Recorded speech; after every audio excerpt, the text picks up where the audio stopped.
Okay, so here's day 15, June 10th, 2011. The state of Florida versus Casey Anthony case. So George and Cindy were not present that day, and for very good reason, actually. So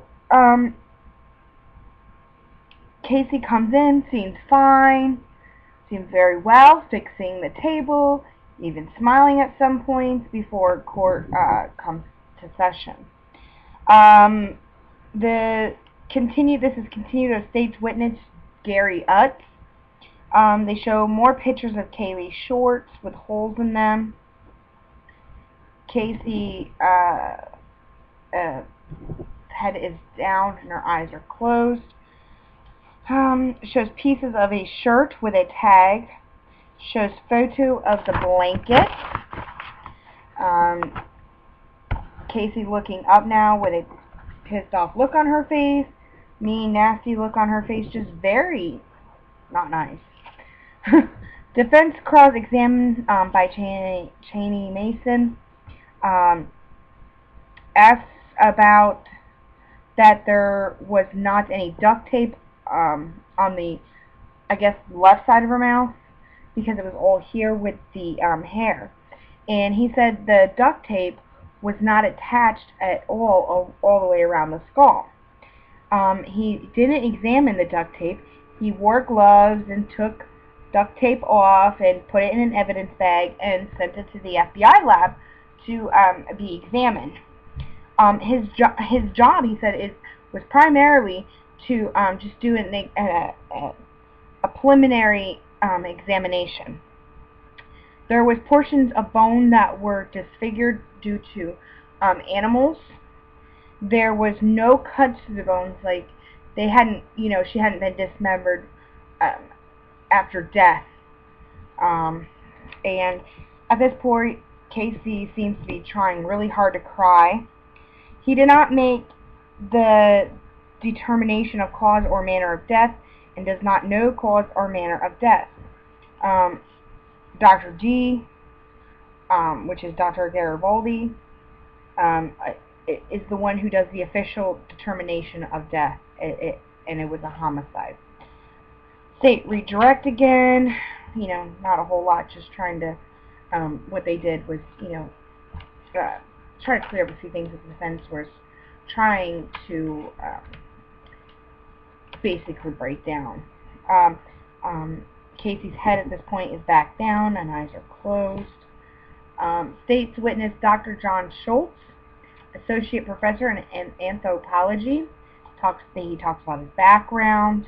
And at this point, they showed Casey, and it kind of looked like she looked like a little child pouting, which is really weird to me. He specializes in identifying human remains and was called to help recover Kaylee's remains. He starts talking about how the jawbone still being in place, and that is very unusual when a body has turned into has skeletonized. He said he held the skull up so photos could be taken of the underside. Again, Casey's head's down, eyes closed, trying to cry. Skull and lower jawbone normally separate when skin and tissue are gone. Hair and roots were holding the lower jawbone in place. No evidence of trauma. He doesn't think the duct tape held Kaylee's jawbone in place. Advised that searchers of bones use a small screen because bones that are being searched for would be very small bone fragments. When items were found, they would place flags in that area it was found in and document with photos. Casey at this point is wiping her nose, still head down, eyes closed. They showed pictures of how the process was done with buckets, flags, and how they collected the evidence and they were literally on their hands and knees. The flags were put to also help with the mapping process. Flags marked where bones were found. He would also determine what was human and or animal bones. Showed pictures where roots were growing between the vertebrae of Kaylee's remains. Again, they did not show these pictures. I'm writing down how they described it. He said all the vertebrae were together, which shows they had to have been moved at once and while they were held together by tissue.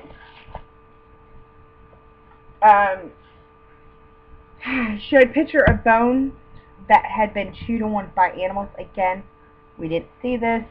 Only people in the courtroom saw this. I'm writing down what was said. Casey starts crying even harder when that is said. They take a recess. They come back.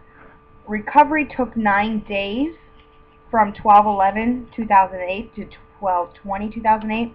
One of the bones was buried in muck, he called it. He really said muck, which he said he would explain why it is so significant and that it was found that way later. He feels they were successful in the search. They collected all but one tooth. They collected most of the spine, ribs, left foot, a few bones missing here and there. As he explained on a map of search sections where bones and items found to jury. He was accepted as an expert. The hip bone was nearly buried. Area was filled with water. When water levels, he explained it, when water levels went down, stuff floating in water, with, like silt, as he called it, and leaf litter, buried the bone. Remains around, he approximated the remains had been there approximately 6 months. Defense cross-examination by Cheney Mason again. No evidence of pre-mortem trauma. No evidence of fractures. No evidence of trauma before death. State's redirect, basically clearing up some things that the defense had said. State witness Dr. Jan Carvalho. If anybody knows the show, she has Dr. G, medical examiner, on, I believe it's Discovery. She's a chief medical examiner for Orange and Osceola County since 2004. She talks about her work background, her education background, and at this point, Casey's giving her dirty looks, which I guess because she doesn't agree with, she calling it a homicide. She became involved with Caylee Anthony's death because it was under her jurisdiction. She went to the crime scene and reviewed photos. They started going through photos she took of Kaylee's remains. They said they showed a photo of Kaylee's blanket as well as a closer picture of the blanket and tried to capture the figure of Winnie the Pooh with Piglet on his back. They showed pictures of plant material growing in the blanket. Root material was growing through both black plastic bags. Picture shows of this as well. No roots in the shorts. Shirt was disintegrated. Only lettering and stitching in the tag were left. Roots grew through the on the canvas bag, and they showed a picture of that as well. And the reason why she said it didn't go through, the roots didn't grow through, was because there was like a vinyl lining inside of the canvas laundry bag, so it was only going on the outside. They said there was roots and bones.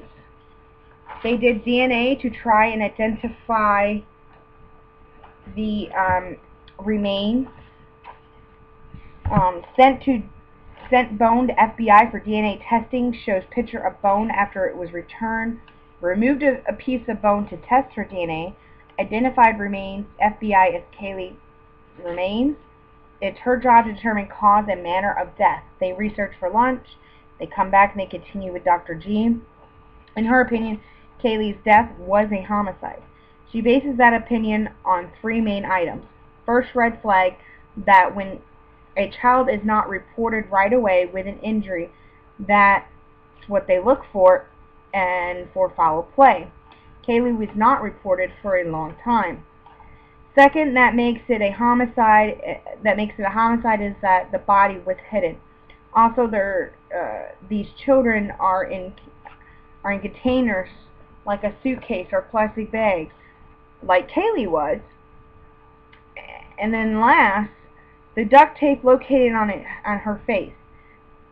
There is no child that should have duct tape on their face when they die. There's no reason to put duct tape on a child's face after they die. And a lot of these are specific quotes from what she said. Cause is different than manner of death. Cause of death is a specific cause like disease or other action that causes a death. Homicide, it was considered homicide by undetermined means. She was aware of the presence of chloroform. She said a child being exposed to a significant amount of chloroform can die from it. She said if the child had any problems, she had asked, I guess, if Kaylee had any problems that could have caused her death, and there was none. Casey's listening and looking as testimony is going on, and looks like she's mad and doesn't like what's being said. Defense cross by Cheney Mason. He asks, she says she lives in the area and was aware that this was a big case, but she didn't watch the news. She quoted, I quote, I don't think I was aware as most people. I did know there was a lot of speculation about the case. When she was asked if she knew if remains were found, her office most likely would be involved. She said, no, I was hoping it was Lake County. She was told by an investigator that chloroform was in question and that it would be something she would have to examine. She brought in a toxicologist that dealt with bones, which is not a common thing. Sent a piece of left femur to test for chloroform. Results were negative. She says, and this is paraphrasing, but she says, I cannot take anything the media says into consideration in a case as grave as this. Homicide is the only conclusion based on the scientific information, based on informational observations. Homicide and dying and children dying. Went through accidental drownings in her jurisdiction. She said 100% of accidental drownings in her jurisdiction, EMS was called when child was found. Mason says, while that has nothing to do with this case, Dr. G's response was, it absolutely has something to do with this case. At this point, Casey's very pissed off. Nasty mean face look. Also, she says, based on not reporting the child for 31 days, the fact she was tossed in a field to rot in bags is a clear indication that the body was trying to be hidden. Even being put in a bag has never been seen in an accidental death of a child. And the fact there's duct tape anywhere attached to the child's face is, to her, an indication of homicide. If Kaylee's remains would have been found 4 or 5 months earlier, she would have had a better chance of determining cause of death. State's redirect. She kept remains intact except for what was needed for DNA testing and toxicology testing, so defense could have examined it if they had so choose. State's witness. This was a very long day.